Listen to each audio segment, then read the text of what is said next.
Ok? Então, irmãos, Salmo 1, hoje, Salmo 1, semana que vem vou começar então essa série aí em Provérbios, tá bom? Sabedoria, acompanhando de alguma forma, mesmo que tardiamente, o nosso devocionário, né?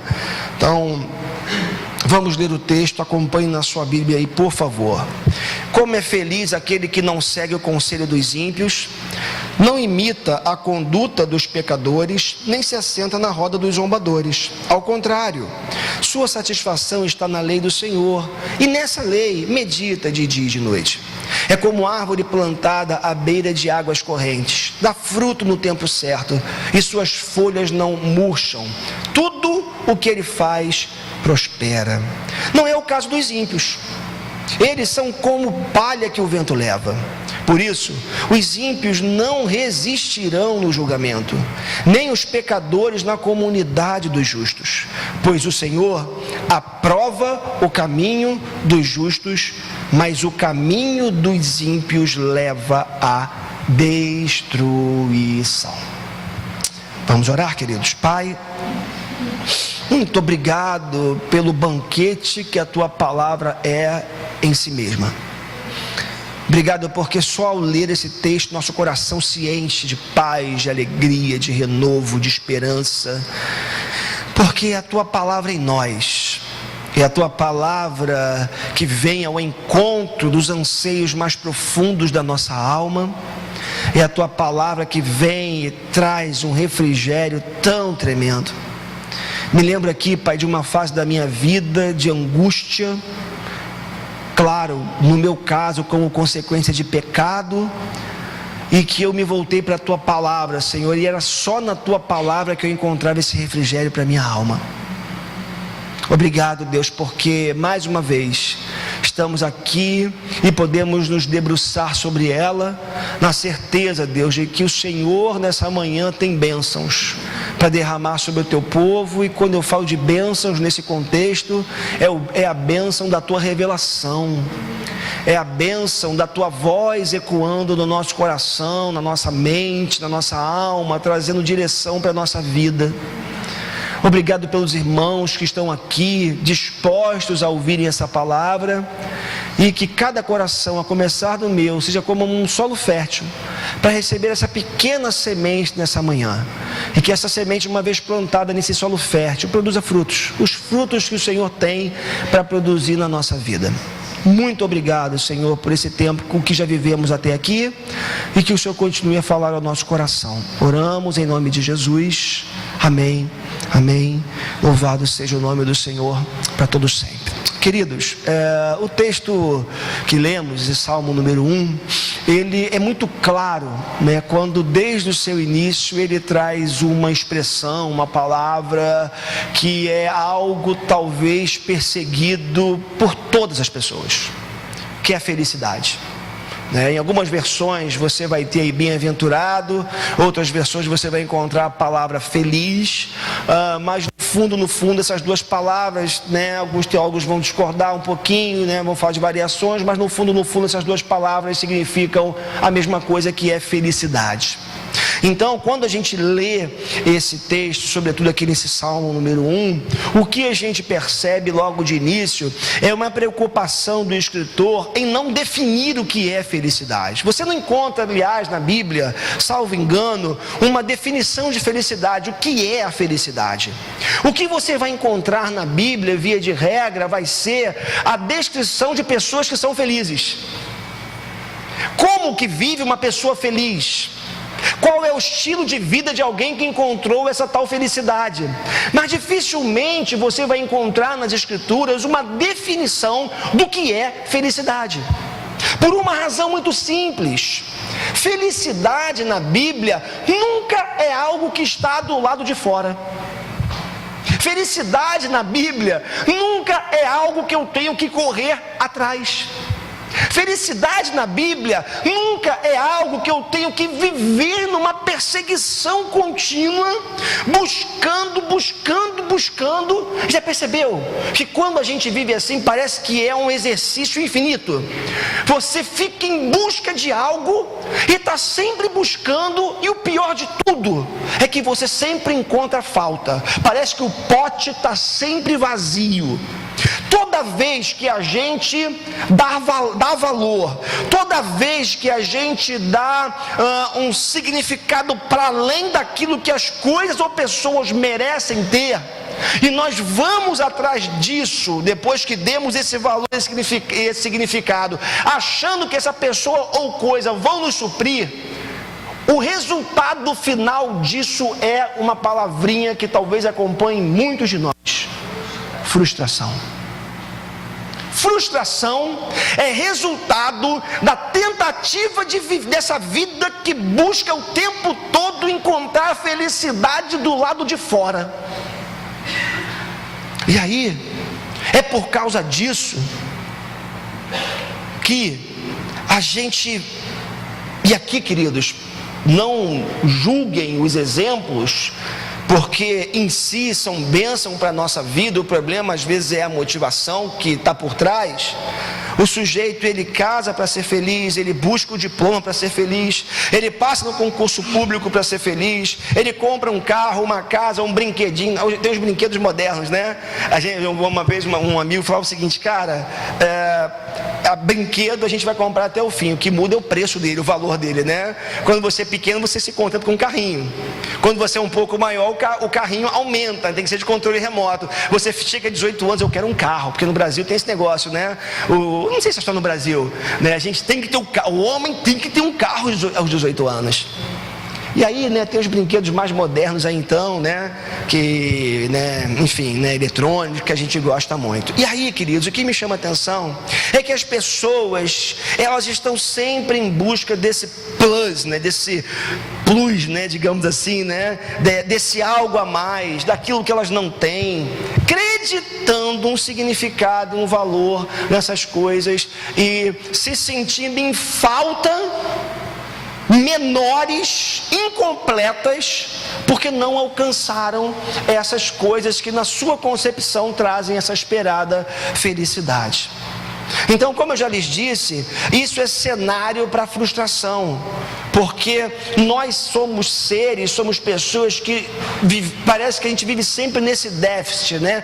Eu dei um exemplo para vocês aqui, vou repetir de novo, né? Aquela vez que eu comprei um carro, acho que foi o primeiro carro no zero, né? Que eu cheguei na garagem, né? Acho que foi o segundo, não sei. Eu cheguei na garagem com o meu carrinho feliz da vida, né? Quando eu olho para o lado, tinha aquele carro, né? Maravilhoso, de 300 mil reais, né?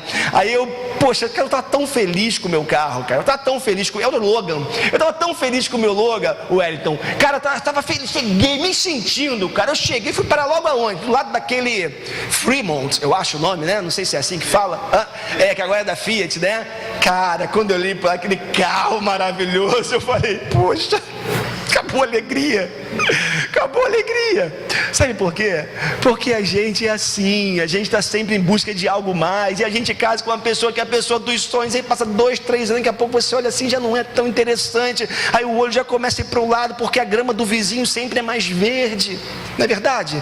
A grama do vizinho sempre é mais verde, é mais interessante, e aí tudo isso acontece porque a gente acaba perdendo o foco, ou a certeza, a convicção de que felicidade não é algo que tem que estar do lado de fora, mas felicidade é algo que está aqui dentro da gente.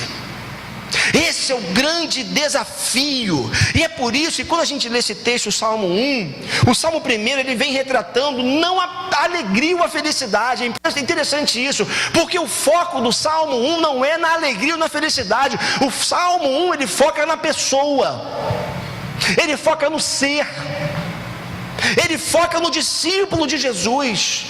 E a lógica aqui interessante desse foco na pessoa é porque na contramão disso tudo, ele retrata justamente como vive uma pessoa feliz, como vive uma pessoa que é bem-aventurada. Por isso que eu digo a vocês e repito, o foco não está na felicidade, na alegria, mas o foco está na pessoa e nas características dessa pessoa.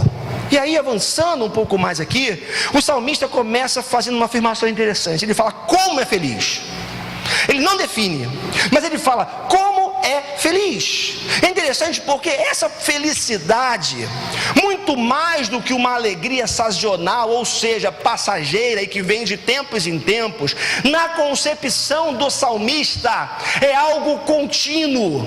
Na concepção do salmista tem a ver com uma plenitude de vida. Aliás, Jesus, ele foi muito feliz, sempre, né? Mas em algumas coisas que a gente lê, quando por exemplo Jesus fala de vida plena, quando Jesus fala para a mulher samaritana que do interior dela fluiria rios de água viva, Jesus não estava falando de uma alegria sazonal, ou seja, uma alegria que vem de tempos em tempos.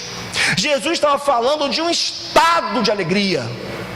Jesus estava falando de um estilo de vida, ou de uma vida que era marcada continuamente por essa alegria. Então, essa plenitude de vida, essa vida plena, essa felicidade absurda, absoluta, ela não é sazonal, não é temporária, é um estado permanente, tem a ver com a vida plena, como eu já lhes disse, que Jesus mesmo disse. Tem uma palavra do Antigo Testamento, muito conhecida de todos nós, que talvez resuma um pouco o que eu estou querendo dizer nessa manhã, que é a palavra shalom. A palavra shalom no seu original, lá no hebraico, significa paz.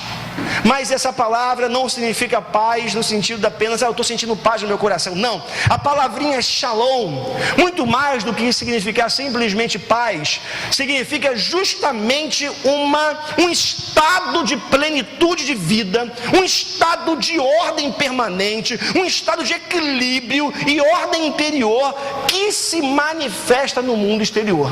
Então, quando a pessoa fala shalom, ou deseja, né, ou saúda o irmão com a shalom, que é a paz, ele não está desejando uma paz para aquele dia, ele está desejando que essa pessoa seja realmente uma pessoa plena.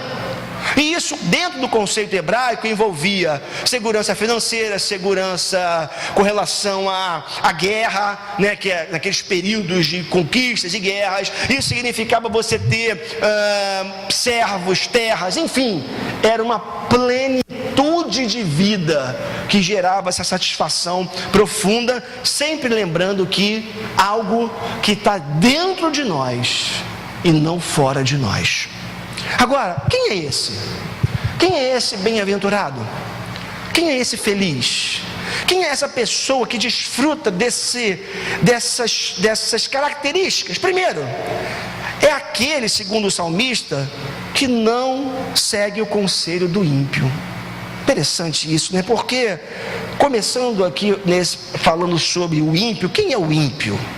Quem é essa figura? Ímpio é a pessoa que não se submete a Deus, que não leva em consideração o que Deus pensa e o que Deus exige dela. É diferente da pessoa que vive na ignorância. Tem pessoas que são ignorantes a respeito de Deus. Tem gente que nunca ouviu falar de Deus, ou já ouviu falar de Deus na perspectiva errada, e não sabe muito bem do que se trata. Isso é uma coisa. À luz das Escrituras Sagradas, o ímpio é aquela pessoa que conhece a vontade de Deus, sabe que existe um ser moral que governa o universo, mas vira voluntariamente as costas para ele.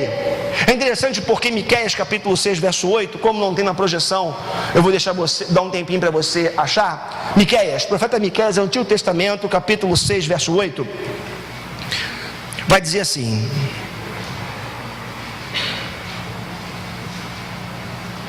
Miqueias capítulo 6 verso 8: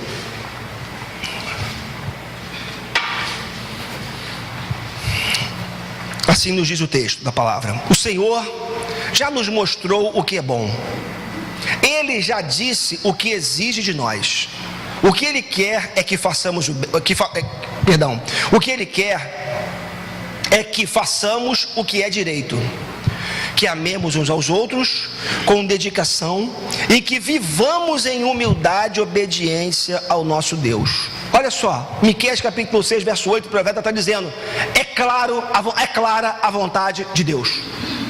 Então, não dá para ninguém chegar um dia e falar assim: eu não sabia, eu desconhecia. Mas o maior problema não é esse, quando aqui uma pessoa ímpia é citada e até definida. A questão é que o ímpio é aquele que, ao contrário do que o profeta Miqueias relata aqui, ele sabe a vontade de Deus, ele conhece o mandamento de Deus, mas ele não quer se submeter. É uma decisão voluntária, é uma afronta voluntária. Eu não quero, eu viro as costas para você. E o salmista está dizendo: como é feliz, é bem-aventurado aquele que não segue o conselho do ímpio, dessa pessoa que voluntariamente se volta para o mal, que não atende a esse padrão absoluto de Deus e revelado sobretudo nas Escrituras Sagradas. Ele não aceita que o mundo não foi criado para viver, ou melhor, o mundo, refazendo aqui a construção, o mundo hoje vive, meus irmãos, um nível de descontrole absurdo, um nível de caos e desordem absurdo. Sabe por quê? Porque muitas dessas pessoas viraram voluntariamente as costas para Deus. Olha, eu estava lá de férias, né? Não, já foi aqui, já depois que eu voltei. Foi essa semana. Eu estava ouvindo o jornal e eu confesso a vocês que eu fiquei deprimido com duas cenas. Tem uma cena, acompanhou o mundo, nos acompanhou, aquele menino, né? Parece que sírio, né? 3 anos, 2 aninhos, sendo retirado da água. É um vídeo, eu não vi, não quis ver. Pelo que o Boechat disse, né? É um vídeo que passa que o menino fica sendo jogado na areia com a onda, com a cara na areia. Eu não quis ver o vídeo, eu vi sem querer, por causa, acho que eu abri o Facebook, estava as fotos lá, ele sendo tirado, depois apareceu no jornal. Isso foi anteontem, eu acho. E aquela cena aquelas centenas e milhares de pessoas por trás daquelas grades, nos lembrando que aconteceu com os judeus, né? Os 6 milhões de judeus foram levados para o campo de concentração. Aquilo por si só já me deu uma angústia muito grande. Aquelas famílias todas ali, tinha engenheiro, advogado, gente com recursos, mas que abandonou tudo para fugir do Estado Islâmico. Aí, nesse mesmo jornal, depois foi repetido no outro canal, eu acho que foi em São Paulo, naquela igreja, onde foi em São Paulo, na igreja da Praça da Sé. Fiquei tão atordoado, onde aquele assaltante, bandido, faz aquela mulher refém. Irmãos, em plena...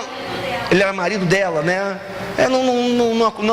Não me aprofundei, vi ali, fiquei tão chocado. E ali ele faz ela refém. Na sequência, um morador de rua, que não sei o que passou na cabeça dele, né? Vai tentar salvar, toma 2 tiros, a queima-roupa, está atordoado ainda, fica em pé durante um tempo. A imagem mostrando ele em pé, o sangue escorrendo, ele desfalecendo, encostado na porta da igreja. E aquele homem acaba sendo fuzilado, o bandido, pela polícia, pelos que ali estavam. Irmãos, eu fiquei tão... Cris viu em casa, eu fiquei tão desorientado quando eu vi aquilo. Me fez tão mal. Eu fiquei deprimido. Aquilo acabou com a minha noite, ver aquelas cenas. E todas, né? Porque cada vez mais essas informações chegam. Sempre aconteceu, mas agora com os celulares, enfim, tudo, as imagens chegam cada vez mais rápido. E olhar aquilo me chocou, me deu um mal-estar, uma angústia muito grande. E aí, meus irmãos, eu olho para essas coisas e chego a uma seguinte conclusão: que de todos nós, o mundo vive um caos. Nós vivemos um estado de desordem na sociedade tal, onde, irmãos, você pode esperar qualquer coisa do outro. Estava a dizer, uma vez falou assim: eu tinha muita vontade às vezes de chegar, ir para os Estados Unidos, numa cidadezinha do interior, ficar lá só a gente, a família, não sei o que. Eu falei: mas está arriscado chegar um louco fundamentalista, né? Olhar assim, quem são aqui esses imigrantes estrangeiros aqui, roubando emprego do meu país, e vir fazer uma tragédia e matar todo mundo. Você pode falar: pastor, isso é exagero. Não é não, acontece todo dia. Loucura do ser humano, caos, a desordem. Sabe por quê?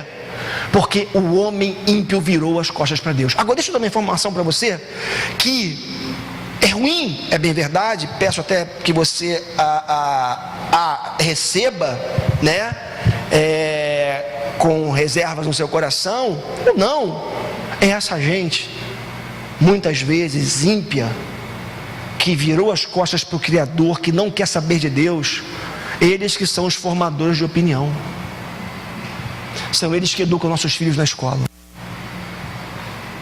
são eles que estão escrevendo nas colunas dos jornais, são eles que estão desenvolvendo suas teses ante Deus, embora não explicitamente, mas nos seus conceitos e suas filosofias. Muitas vezes o que eles escrevem afrontam a vontade soberana de Deus. Pessoas ímpias no governo, são esses ímpios que estão fazendo leis, que estão julgando os processos, aquilo que nós chamamos, ou nós não, que eu não atuo, né, nunca atuei no campo do direito, né, embora tenha a formação, as jurisprudências que são formadas no nosso país, né, acontecem a partir das decisões reiteradas dos tribunais, e que vão se tornando leis, por assim dizer, da nossa nação. São esses homens que não temem a Deus, ímpios, que vão controlando, determinando de certa forma a nossa vida. Mas o salmista é claro ao dizer: bem-aventurado o homem que não anda segundo o conselho desses homens ímpios. É interessante porque Jesus também deixou isso claro, né? Ele diz o seguinte em Mateus 24:12. Mateus 24:12, Jesus falando da impiedade, falando desse estado que a gente vive hoje, ele vai dizer o seguinte: devido ao aumento da maldade, o amor de muitos esfriará.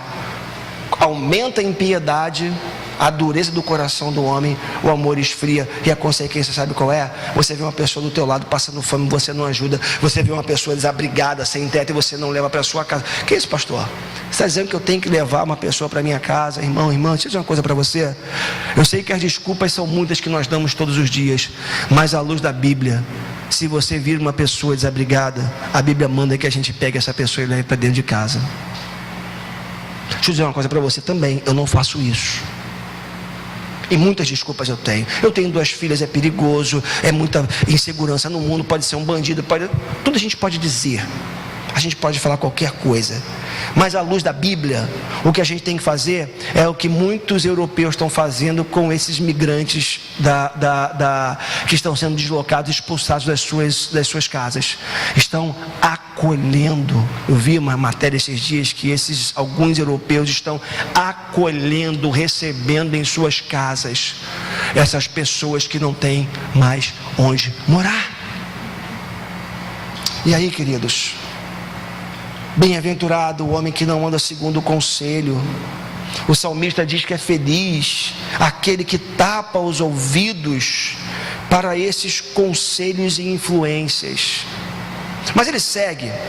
Também uma segunda característica que esse homem feliz e bem-aventurado é aquele que não imita a conduta dos pecadores. É interessante, né? Porque no primeiro aspecto tem a ver com o ouvir.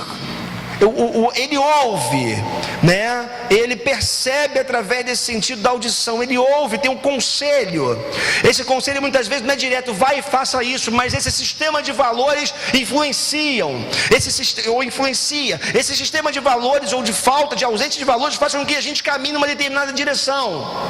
Mas o salmista continua dizendo: bem-aventurado também aquele que não imita a conduta. Não imita a conduta dos pecadores. Se seguir o conselho tem a ver com esse engravidar de um conceito, engravidar dessa filosofia, se conformando a esse modelo que está aí, estruturado, arraigado. Imitar tem a ver com a reprodução desse modelo. Imitar tem a ver justamente com essa representação de um papel social que é exigido muitas vezes de nós. Deixa eu te dizer aqui, tentar explicar melhor isso aqui. Muitas vezes nós seguimos a correnteza porque nós queremos, traz prazer. Eu faço isso porque é legal, está todo mundo aí fazendo, eu experimentei, gostei, eu vou. Mas muitas vezes, irmãos, nós somos violentados a fazer coisas que nós não queremos, agir de maneira que nós não desejamos. E aí tem as tiranias, né? Tem a tirania da beleza. Ser aqui, claro, né? A gente tem que se cuidar e tudo, mas falando da tirania da beleza, olha o padrão estético dos nossos dias. Olha o padrão estético. Então, a pessoa não se contenta mais, alguns, em simplesmente cuidar da saúde, né? Ter um corpo condizente com aquilo que digamos assim, clinicamente, né? Que a medicina nos diz a respeito, né? Do Gugu, nosso orientador aqui personal, a respeito de uma boa condição física, mas você tem que estar dentro daquele padrão estético perfeito. É uma violência muitas vezes. A gente passou ontem, estava no shopping, fui levar a Júlia para numa festinha, num restaurante com as amigas lá, enfim, aí era no shopping, restaurante, ela e a Maria Clara, aí passamos numa loja de suplementos, né? Cara, a vendedora era isso aqui, ó, a perna da mulher era isso aqui, ó, a perna dela, né? Aí eu falei para a Cris, né? Pô, tem que botar uma pessoa assim para vender esse negócio, não vai me botar ali, né? Para vender esse negócio. Então a mulher é toda, cara, gente, eu fiquei impressionado, a perna da mulher é isso aqui. Tô brincando, eu fiquei com medo, falei assim, resolver dar uma pernada aqui, vai complicar, né? Imagina aquela pernada assim, né? Ia complicar. Mas é um padrão que muitas vezes nós somos forçados. Aí tem a tirania da beleza, tem a tirania do padrão social. Lembra do carro que eu dizia agora há pouco? Eu tenho que ter o carro igual o sujeito, igual o Ed René, eu acho que foi o Ed René, não sei, uma vez ele pregando e dizia isso, né? Hoje em dia não é mais, não sou eu que me relaciono com você, é a marca do meu relógio que se relaciona com a marca do seu relógio. É o meu condomínio que se relaciona com o teu condomínio. É a minha bolsa, ele até brincou, minha bolsa não, né? A bolsa da minha mulher, né? Que se relaciona com a bolsa da outra. Agora é assim. Sabe o que é isso? É a tirania do padrão social.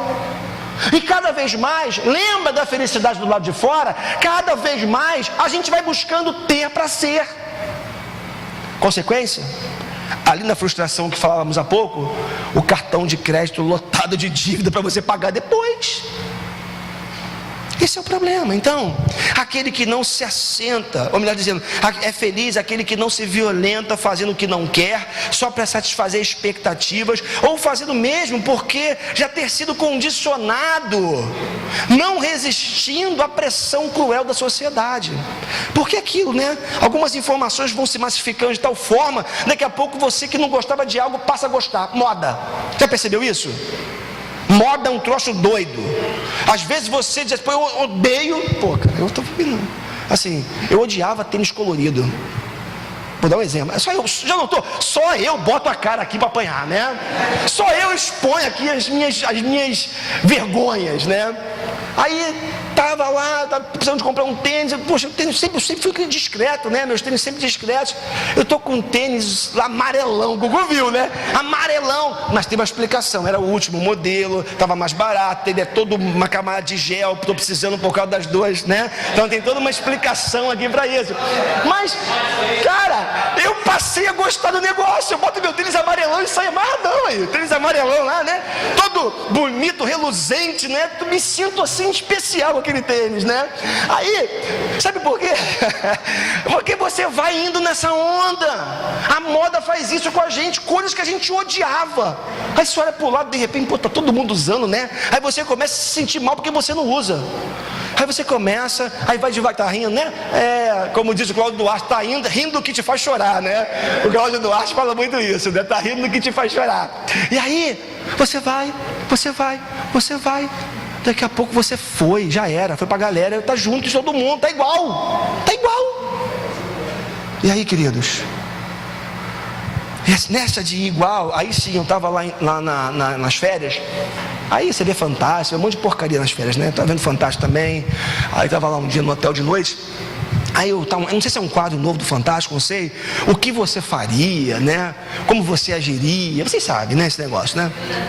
Não, isso aí foi outra coisa. Aquela das pessoas quando entram na loja, vai todo mundo na mesma direção. O que você faz? Se tem uma grande multidão, você entra numa loja, a multidão está seguindo, e aí você não pode parar, porque se você parar, você vai ser atropelado. Enfim, a pergunta era uma enquete: o que você faz? três possibilidades: você para e tenta voltar, você tenta ir para o lado, saindo da multidão, ou você vai junto com a multidão, que é o único jeito, porque senão você vai ser atropelado. Foi falado quantas pessoas são esmagadas em situações de pânico, porque tentam sair, enfim, tá? E aí, queridos, da enquete final, teve lá as respostas, e o que os especialistas dizem é o seguinte: você tem que ir com a massa, você tem que acompanhar a multidão, para não ser atropelado, para não ser pisoteado. Olha a lógica cruel para a gente aqui na sociedade. Nós acabamos adotando muitas vezes essa mesma lógica. Nós seguimos o curso, como Paulo diz, do mundo, para não sermos pisoteados. Sabe o que é isso? É o que o salmista diz: bem-aventurado aquele que não segue o conselho dos ímpios, que não imita a conduta dos pecadores. Acabamos fazendo o que todo mundo faz, por uma questão básica. O maior medo humano, não é o maior, um dos maiores medos humanos: a rejeição. Temos medo de sermos rejeitados, não sermos aceitos, sermos colocados de lado. Uma outra coisa importante, característica desse homem, mulher, né, bem-aventurado, que essa pessoa é aquele ou aquela que não se assenta na roda dos escarnecedores. Os escarnecedores são os arrogantes. Os escarnecedores são aqueles que são presunçosos, que vivem se comparando com os outros para encontrar nos outros elementos que os menosprezem e que os valorize. Esse arrogante, esse escarnecedor, é aquela pessoa que não está nem aí para as emoções de ninguém. Esse escarnecedor, ele é alguém que simplesmente gosta, adora olhar para o outro num processo comparativo, para fazer com que o outro se sinta mais fraco e ele se sinta cada vez mais forte. É aquela velha história, né? Como é bom se comparar com os mais fracos, né? E na espiritualidade não é diferente, ou qualquer outra área. É mole para a gente se comparar com Paulo Maluf, né? Não, Paulo Maluf já está ultrapassado, né? Assim, com esses que estão aí na atualidade, né? Olha, eu não faço isso, eu sou íntegro, né? A gente adora essa comparação, mas muitos utilizam essa comparação simplesmente para, além de se sentirem fortes, porque isso nos fortalece, para fazer do outro fraco. E ele não está nem aí para a emoção de ninguém. É por isso que falam o que bem entendem, humilham nas suas falas, porque eles não estão preocupados com as emoções das outras pessoas. Isso aí, queridos, é interessante também, porque muitas vezes nós precisamos tomar cuidado com algumas coisas, porque muitas vezes nós somos zombadores sem prestarmos atenção. Vou dar pequenos exemplos para vocês como isso pode acontecer de forma prática. Bom, criança age muito assim, mas sem a maldade, né?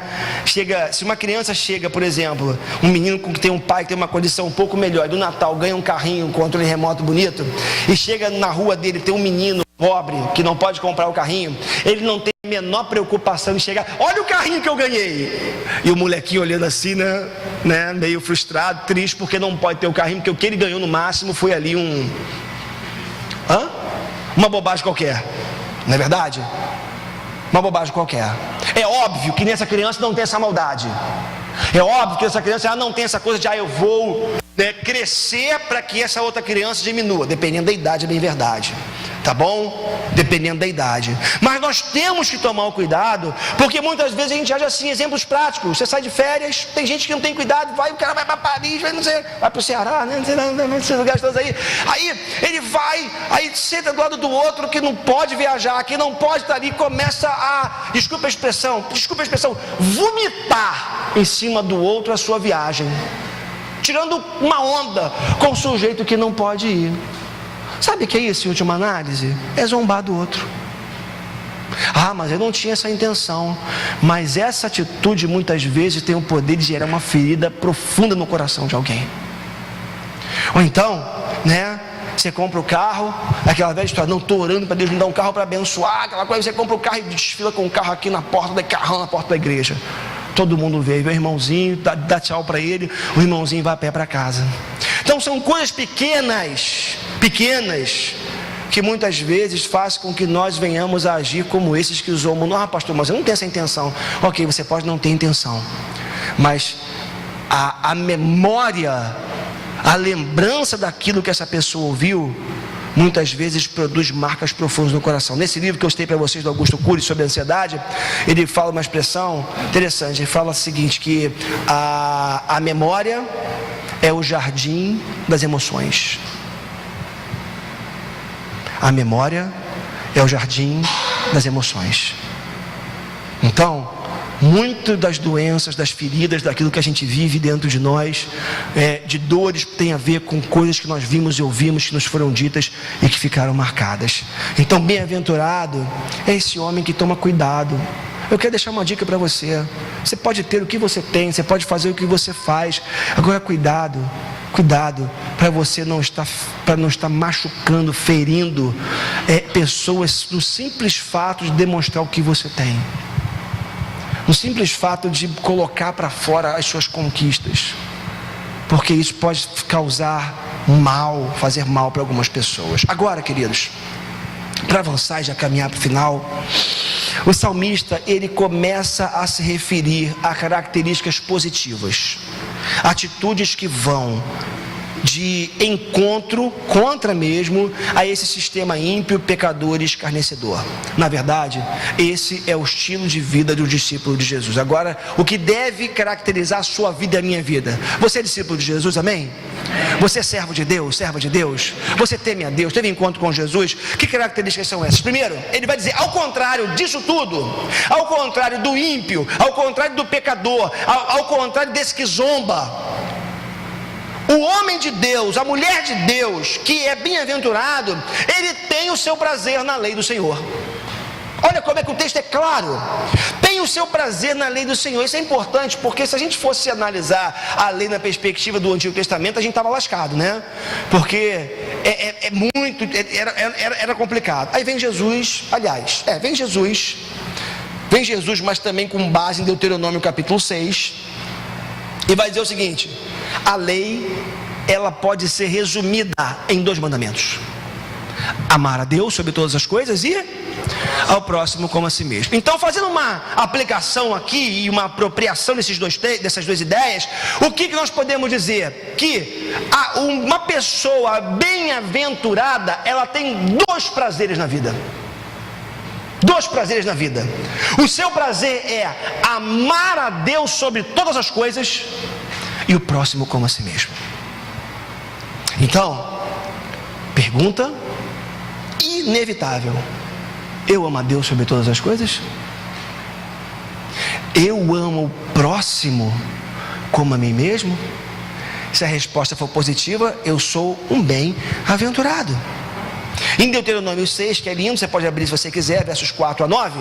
Deuteronômio 6 vai dizer assim: ouça, ó Israel, o Senhor nosso Deus, Antigo Testamento, tá, gente? Antigo Testamento.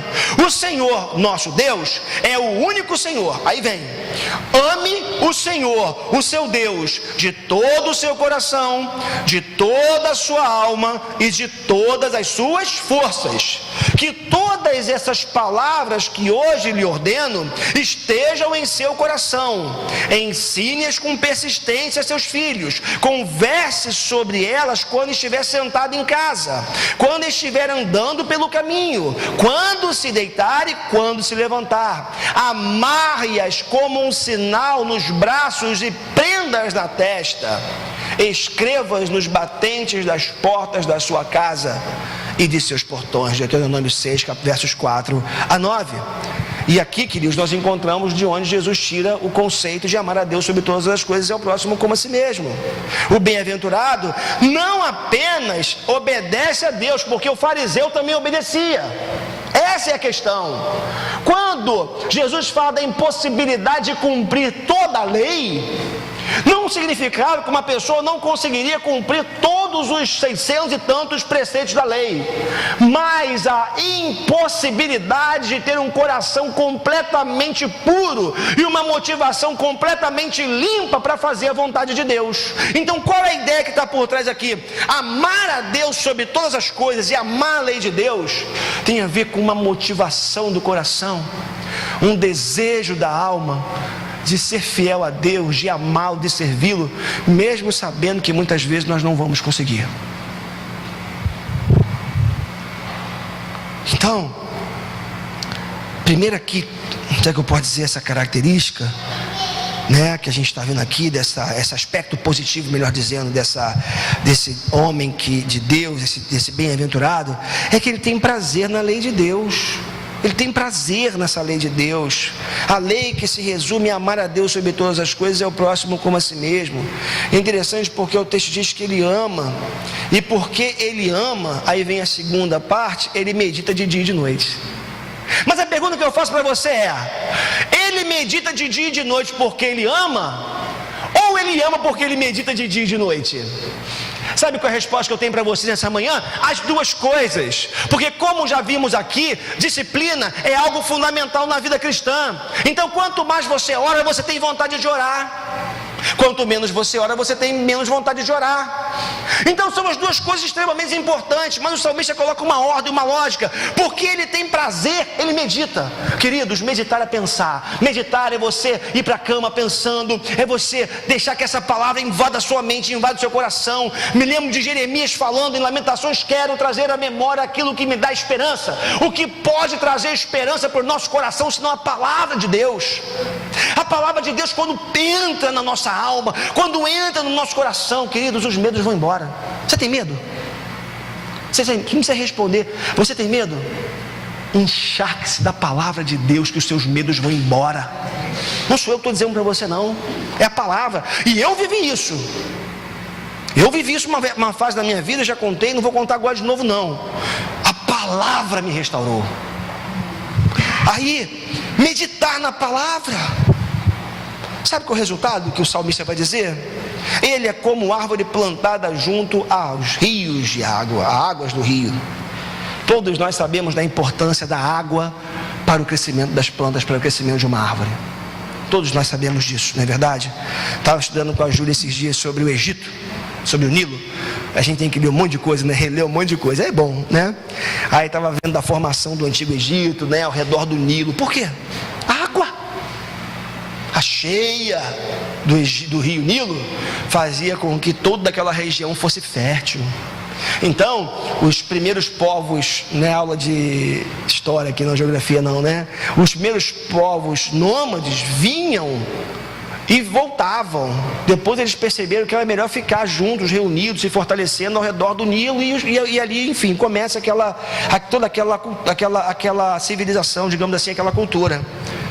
E o texto está dizendo que feliz, bem-aventurado é esse homem que cumpre a palavra, que a lei de Deus, tem prazer na sua lei, medita de dia e de noite. Ele é como árvore plantada junto a ribeiros de águas. Deixa eu dizer uma coisa para você. Quando a Bíblia, Jesus, é interessante, em João capítulo 13, ele fala isso também em João capítulo 15, Jesus compara a palavra de Deus à água. Jesus falou isso para Pedro, quando Pedro não queria ter os pés lavados e disse que ele precisava ter os pés lavados, né? Que Jesus queria lavar os pés de Pedro, como queria lavar os pés dos discípulos. Ele repete isso em João capítulo 15, sobre ser lavado. E Jesus deixa bem claro que o que lava a minha vida e a sua vida é a palavra de Deus.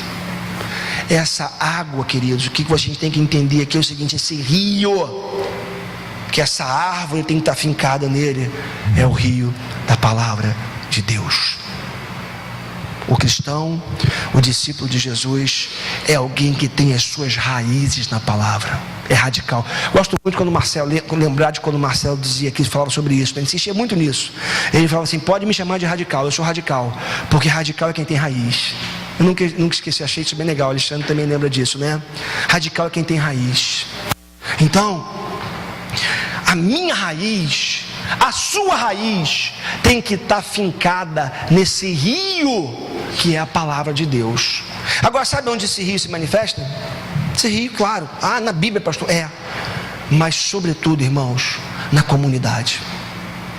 É na comunidade que o rio da palavra de Deus alcança e inunda a nossa vida. É por isso que nós, pastores, presbíteros, somos tão insistentes com a necessidade de você estar em comunhão, de você frequentar uma célula. Porque imagina, quanto mais imerso você estiver nesse rio da palavra, mais você será como essa árvore forte. Sabe por que existem tantos crentes raquíticos espiritualmente? Qualquer ventinho ele balança. Preciso dizer, as raízes não estão fincadas nesse rio da palavra e desse rio da comunhão. Palavra de Deus e povo de Deus. Sem essas duas coisas, nós somos crentes raquíticos, fracos. Nossa imunidade espiritual baixa de tal forma e nós ficamos suscetíveis a todas as doenças espirituais e emocionais que podem aparecer. Agora, essa água produz vida, produz frutos, como o texto diz. Essa água dá força a esta árvore. Essa água é uma representação, como já disse para vocês, dessa própria palavra de Jesus, da própria palavra de Deus e dita por Jesus. E agora, queridos, sabe, para a gente aqui concluir esse texto, concluir essa mensagem nessa manhã, você não segue o conselho dos ímpios, ok? Você não imita os pecadores, você não se assenta na roda dos escarnecedores. Agora não se iluda. Você pode pensar assim: ah, legal, vai dar tudo certo agora. Não se iluda. Isso vai trazer consequências para a sua vida. Andar na contramão gera consequências. Lembra da metáfora lá do Fantástico, lá da multidão? Seguir é mais fácil. Seguir te preserva. Fazer o que todo mundo faz preserva de alguma forma o seu status, a sua posição, o seu trabalho, o seu dinheiro. Preserva em algum nível, mas tem custo. Melhor dizendo, quando você decide resistir, tem custo. E aí sabe qual é a lógica cruel disso? E aqui mora o perigo. O pai da mentira, o enganador, o adversário, ele vai entrar com uma esparrela para você, com uma mentira para você. Ele vai tentar te convencer que para ser pleno, para ter uma família plena, para ter uma vida profissional plena, para ser amado e aceito, você tem que se conformar com o mundo, seguir o curso. Sabe o que a Bíblia fala para você nessa manhã? Não ouse seguir o curso. Mas se eu ficar, eu vou ser atropelado. Vai ter resistência. Se eu ficar, eu vou perder. Pode ser que você perca. Se eu ficar, eu vou ser atropelado pela história, pelo padrão, pelo mercado. Pode ser que você perca. Pode ser que tudo isso aconteça. Mas ainda assim, a lógica bíblica é completamente contrária a essa esparrela que eu digo aqui nessa manhã. Sabe por quê? Porque quando você está firmado na palavra, nas águas desse rio, o texto diz que você é como uma árvore forte. As suas folhas não murcham e você produz o fruto no tempo certo.